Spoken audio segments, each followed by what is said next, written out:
Hello friends, আমার কিচেনে আপনাদের স্বাগত।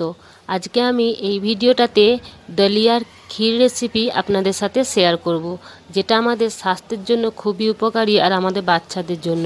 তবে দেরি না করে চলুন ভিডিওটা শুরু করি। এখানে আমি 2 চামচ মতো দেশি ঘি নিয়ে নিচ্ছি। এখানে দেশি ঘি নিতে হবে। আর এতে আমি কিছু কেটে রাখা ড্রাই ফ্রুটস যেমন কাজু, বাদাম আর কিছু শুকনো নারকেল আমি এখানে ভালো করে ভেজে নিচ্ছি। এখানে ড্রাই ফ্রুটসগুলো ভালোভাবে ভাজা হয়ে গেছে, দেখুন লাল লাল হয়ে গেছে। এগুলো তুলে আমি একটা সাইডে রেখে দেব। এখানে আমি ওই প্রেসার কুকারে আরও 2 চামচ মতো আমি দেশি ঘি দিয়ে দিলাম। এতে 4টে এলাচ এইভাবে দিয়ে দেব।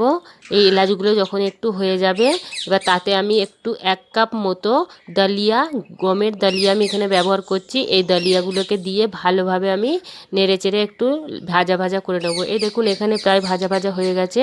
এতে আমি এই কাপেরই, যে কাপের ডালিয়া নিয়েছি ওই কাপেরই 4 কাপ পানি আমি এতে দিয়ে দেব। এতে 1 কাপ মতো যে কাপের ডালিয়া নিয়েছি ওর থেকে একটু কম আমি এখানে গুড় ব্যবহার করছি। আপনারা চাইলে যে কোনো গুড় ব্যবহার করতে পারেন, বা অথবা একটু যদি বেশি মিষ্টি খান এর থেকে বেশি দিতে পারেন। এখানে আমি প্রেসার কুকারের ঢাকনা ঢেকে দিয়ে 2টো সিটি দিয়ে নেব। 2টো সিটি আমি দিয়ে নিয়েছি। এখানে 2টো সিটির পরে আমাদের ডালিয়া একদম গলে গেছে, খুব সুন্দরভাবে হয়ে গেছে। এবার আমি যে ড্রাই ফ্রুটসগুলো রেখেছিলাম সেগুলোর সাথে মিশিয়ে দেব। দেখুন বন্ধুরা, একদম আমাদের ডালিয়া রেডি। আমি যে প্রথমেই ড্রাই ফ্রুটসগুলো ভেজে রেখেছিলাম সেগুলো এতে মিশিয়ে দিলাম। দেখুন দেখতে কত সুন্দর লাগছে। আর বন্ধুরা, যদি এই ভিডিওটা আপনাদের ভালো লেগে থাকে তাহলে লাইক, কমেন্ট, শেয়ার আর সাবস্ক্রাইব করতে মোটেও ভুলবেন না। ভিডিওটা দেখার জন্য অনেক অনেক ধন্যবাদ।